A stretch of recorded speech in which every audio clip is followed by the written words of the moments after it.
Hello everyone. Hope everyone is well. Heard some great experts today already from, I suppose, building communities practice. I'm up here standing. I'm not an expert in community building. I'll definitely say that. But what I can talk about is I can talk about our experience in engaging the community and how that's really helped strengthen the Open Repository Network, leading to the Open Repositories Ireland community. So what I'm going to do is I'm just going to give some background, because this came from a project and now it's kind of evolved into a community. And now the next thing is how we sustain the community. So during that project, the key thing here is, I think, was community engagement from the start. So we asked the community what the problems were, what the potential solutions could be. And the idea there is to keep the community, get the community involved from the start and keep people involved, interested and sustained all the way through.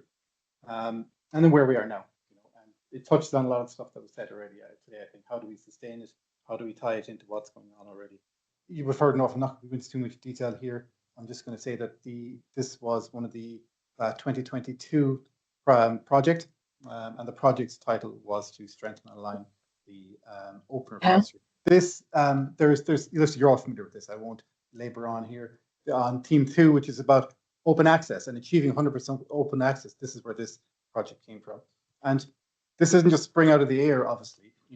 The community has been involved in open access and driving open access from the start. So the community has always been there, right? Driving it, it ebbs and flows. Over 10 years ago, there was a community practice started. I wasn't involved, but it was the Repository Network Ireland. There's probably people in the room that were involved. So that community ran. There was a refresh nationally, I think, when North looked at a refreshing, brought a kind of a broader perspective into how we look at things, maybe with more stakeholders, and that led obviously to the funding and the track we're on now, basically. So this slide, I put why. This is about the purpose, right? This is like why we're actually doing this. Now we didn't start with the purpose. This kind of evolved over as we went through the project and we got our heads into discussing this collectively. But clearly, open repositories are there for open access. That's the first thing, access. But can we guarantee access perpetually to publications, for example? Well, there's a question mark over that into the future. But repositories can help there. National, local, pan-European infrastructure. If we put things into these sort of repositories, things can be preserved, or with more control over the preservation of those things going into the long term. And the final point here, I won't labor on about this either, because that's a whole other area. But if you are familiar with the publish, review, create model, that's a vision for the future about where we're going. I think vision is critical as well to the community, because collectively we have to be on the same page, obviously, but we have to be going somewhere. Right? There has to be a path. Looking at the time, make sure I'm okay. So before we started this project, we knew there was problems, right? There's North did a landscape report, and then it did a policy brief. This is all before the funding, and it pointed out there's a fragmentation in the repository community, in the sense that each institution had their own, each institution has their own similar but different goals. So in the end of the day, each repository was being governed and managed and driven in a different way. Similar approaches, but different approaches. So then when we tried to work together, we couldn't really help each other because we were talking about different things. How do you fill out your date field? Oh, I fill it out this way. Well, I fill it out this completely different way. Well, we can't really help each other there, can we? So we have to be doing the same things in the same way. So this is the sort of stuff that we set out to solve. We didn't even know the scale of the problem, so the first step was to go and talk to the community to get the data, basically. And from the start, when you think of open repositories, you might think technology, policies. This is what you think. But what we wanted to say from the start, it's that, yes, but it has to be people as well. This is what we were saying all along. These people were involved directly in the project. Obviously, there are wider people involved. So these are different institutions. Each member of the institutions had someone on the board and the working group. And this project ran, as I said, from 2022 until 2 weeks ago. It's just finished. So now we're all focused on how do we sustain the community. So what do we do in terms of the community engagement, or starting to get people involved from the start? Well, we went out and we started talking to people. Clearly, that's what we did. you know, the first thing was we didn't even know how many open repositories were there.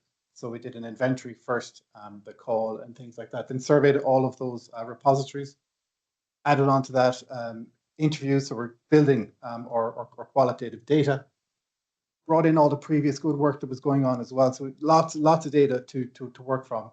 And then the projects that were the repositories that were involved in the actual project, we asked them to, for self-assessment tools and other ways you can get more quantitative data. So we brought all that into the project. I was going to skim through this really. Did a load of processing, a load of work basically.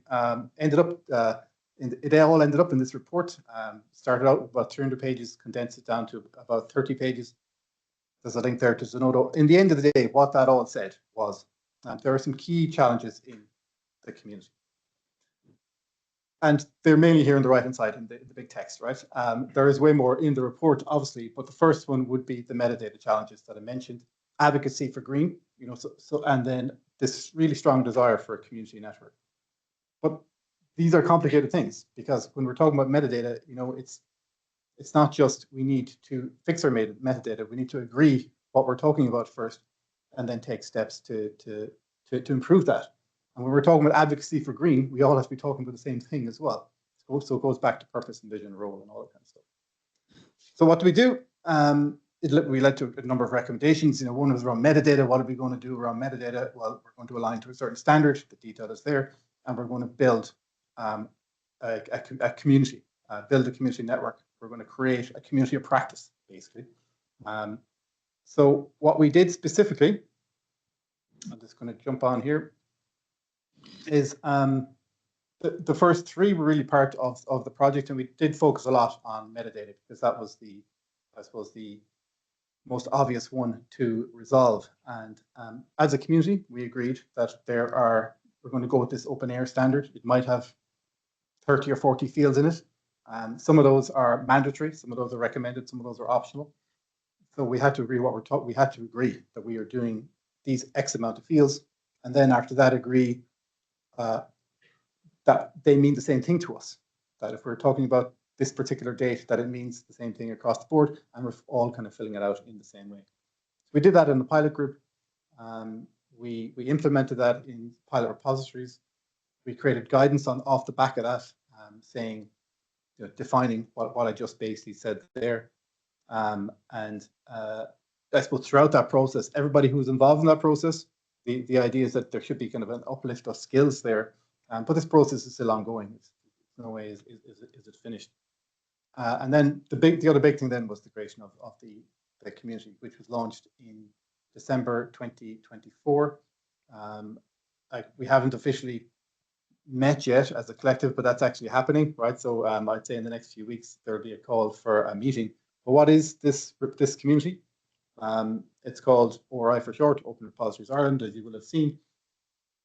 And at its base, basically, it's about helping each other, as we've heard today, right? Clearly, that's what it's about. And how we achieve that mainly is through a mailing list. So we're still trying to get that into a place where people can feel comfortable and safe to ask questions. You know, I suppose there has been some communication on that mailing list, but we'd want there to be a lot more, to be honest. But what has happened already, I think, is that let's say if there might be a conversation about something in the community or between a couple of people that might be, you know, a topic of issue, of concern, maybe, all right? Or we're taking a different approach to something. So a recent one was DOIs. It's like, do we mince DOIs in our repositories? So that's a good question to ask, actually, and that's a good question for us all to share experience, because we'll be all at different stages of that. So the key thing here is the mailing list to ask those questions. Key things will bubble up, and we can talk about those in more detail at sessions, you know, face-to-face or online and things like that. We still have to work out the schedule, I think, you know, how often do we meet? These are critical things, I think, to think about and make sure that it's actually workable. But overall, as well, you know, we're trying to build this collective responsibility for similar issues that we all face. Yeah, and the last, well, I'd say 2 points about the last point about funding and alignment with national work. So that's what came up a lot was governance. So like how does this community connect back into what's going on at a national level? Like we don't fully have that solved, but I can't probably say too much now, but we have plans where we hope that there will be portions of roles that are situated in national bodies that have national remit to help coordinate the network. So that's a win, because that's somebody delivering on a national strategic goal and connecting that to the network. We have 2 conveners as well that ideally these people would be elected, but at the start just 2 people put their hands up, which is brilliant. Got those people involved as conveners, and there's a couple of people. Some people are just kind of listening, and some people are more engaged in the community as well.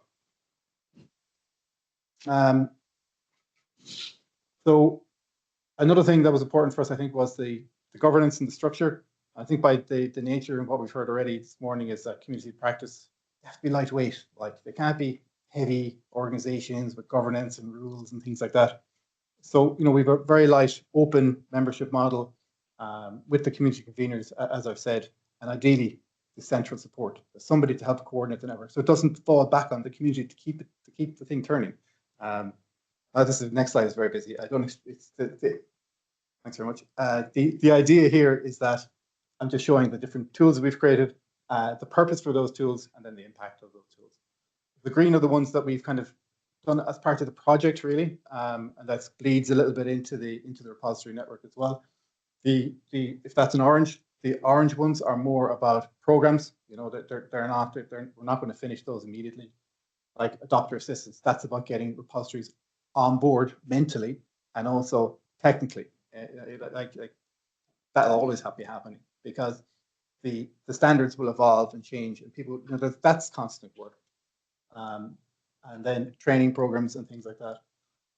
But the key things here are I think, as I mentioned already, the mailing list should be active day to day. Team site for collaboration, so everyone is on that as well. At the moment, there's about 50 people on it should be the same, but 50 people on the mailing list and 50 people on the team site. Yeah, I'll move on. So actually, there's one point I want to make here, is the links to some other important kind of national things that are going on, and the one there in orange is the link to the monitor. And if you haven't heard of the Irish Open Access Monitor, its idea is to report an open access activity using indicators and metrics. So again, like, the reason for doing this is because this connects in with something that's going on, that's been funded, it's strategic, it's important, and people are invested in that already. So if we have stronger ties to something that's going on, well, then that will just sustain our work as well. So what we're doing has a bigger picture, in the sense that this is an open air graph here, right? And again, what I'm trying to describe here is that repositories here in the mix are over here on the left. Repositories feed into open air infrastructure that they go off and build an open research graph that then we can use to report on activity in open research. So this just shows that there's a wider purpose to what's going on in the repositories. We're not just doing it because we want to do it, or because we have to do it for compliance. There's a feedback here. So this is important for reporting and top level stuff and national stuff, but it also gives us real data that we can look at our repository's performance in terms of data quality. So we can see, and there's been use cases where we can see, you think that all of your records are perfectly fine, but when you actually look at the reporting, you see, oh, half of my records are closed access or something like that. I didn't know that. So there's a problem there somewhere. So it's a feedback. You can see where the problems are and then feed it back and make some changes. So just coming to the last few slides now, last 2 slides, I think. One is how we're going to sustain this. That's our focus now. It's on about sustaining the momentum. We have momentum at the moment. So we are looking for more funding to technically onboard more repositories. So that's something that people want. So that's something that people will engage with. So that technical onboarding piece, trying to build more collective action around the strategy and vision of where things are going, because there's a lot of positive change in the national landscape at the moment, and it's just trying to connect in with that. And to finish, I think just to say that to me, the strength of this work has really been the data that we've gathered from the community. To me, the process that we've taken has driven that all the way. And I'd hope, and I'd like to say that now there's more of a shared understanding is the wrong word, a shared responsibility and a shared purpose together. So at that, I'll just finish, and there's a link there to the community if anybody wants to find out more information. Thank you.